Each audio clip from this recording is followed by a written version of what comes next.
gets overridden, I will vote to override the governor's veto. There are numerous things in this bill that have to do with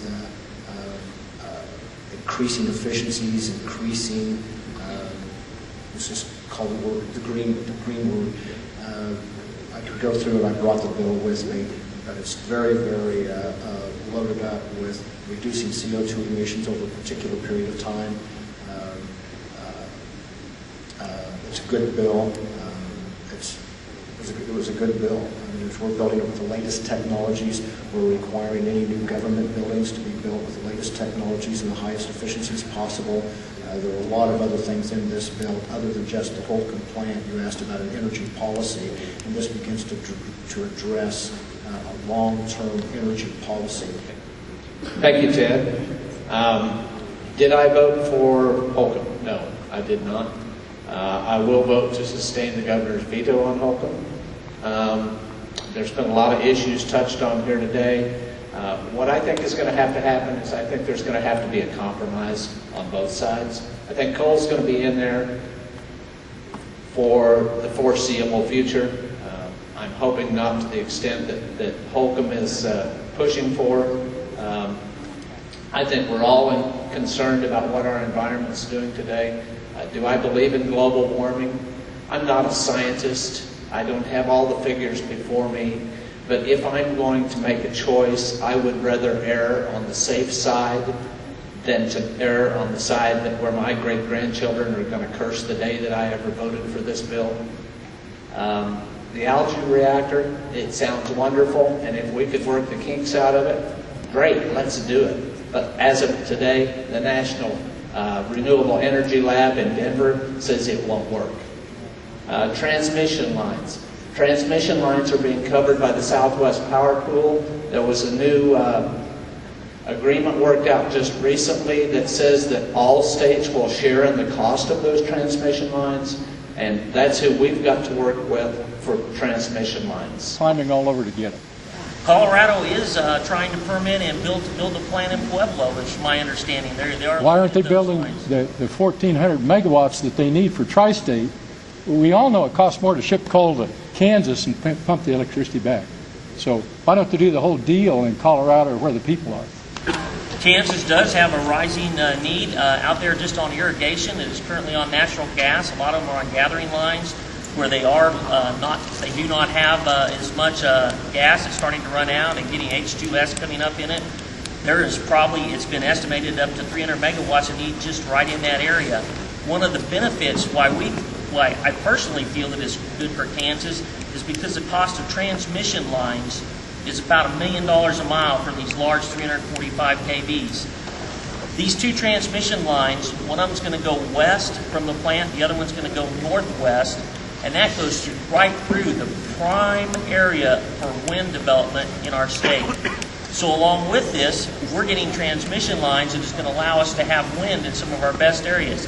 That is the area. There's an area right out there in the west part, another one in the Flint Hills, and those are the areas where the private developers really want to have the wind, but the cost of the transmission and everything, and to sell the wind energy, we need to have baseload energy to cover it. So we're getting baseload. There's projected that we can add on up to 2,000 megawatts of wind. I have heard one that's 3,000.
net metering last year during Energy Committee.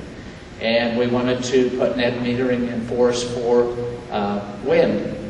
Well, we couldn't get that passed, so we backed off a little ways. And finally what we ended up passing was we passed a bill that would add mercury monitoring sites across Kansas. I think there's now going to be 5 or 7 new mercury monitoring sites across the state. As far as the CO2 and affordability, I think what Secretary Brimby was reacting to when he made the decision on Holcomb was the Supreme Court's ruling that the EPA had not come forward with a ruling to make carbon dioxide considered a pollutant. I think that's what he was reacting to. I think we all see that in the near future, carbon dioxide is going to be taxed. When that happens, what's going to happen to affordability of coal? I don't know. I think we're going to be left holding the bag as Kansans if we have that huge plant out there. Banks are no longer funding coal plants. The 3 major financial institutions on the East Coast have decided that they'll no longer, they want to whittle down their risk on funding coal plants. RUS came out here the other day, they're going to stop funding coal plants. The list goes on and on. Yes, I believe it's on. The question that I have here is they're able to catch some of the mercury emissions that coal plants put off, but there would still be a significant amount of mercury in our air if we start building these plants. Has anybody been addressing this when they're referring to building these plants? The answer is yes. Heavy metals was one of my first concerns when I looked at the emissions outputs of these plants. With a new plant out at the Holcomb facility, they have some technology where they're going to inject a powder-activated carbon into the flue stream gas, which the mercury then attaches to. It goes up through the flue and up into the bag house where they can filter out 99% of that. With that there, it is only a fraction of what, with all 3 plants going, it would only be a fraction of the mercury that's currently emitted from the one plant, and even better than that, it's just a fraction of what the EPA allows. So mercury is being addressed. That was a concern that several members on the committee has. In the energy bill itself, we set up, there is a committee being proposed in it that has experts in various areas from climate change to emissions. They're going to look at the policy of our state, report back to us. I believe that is a great thing, but the emissions, we're reducing emissions out in the western Kansas by building these plants and retrofitting this technology. Also, along with that technology, instead of just simple air sampling, there's continuous monitoring of every stack. That's a key piece in my mind. I mean, there's no way that they're going to get something by. That's a very good question, and thank you.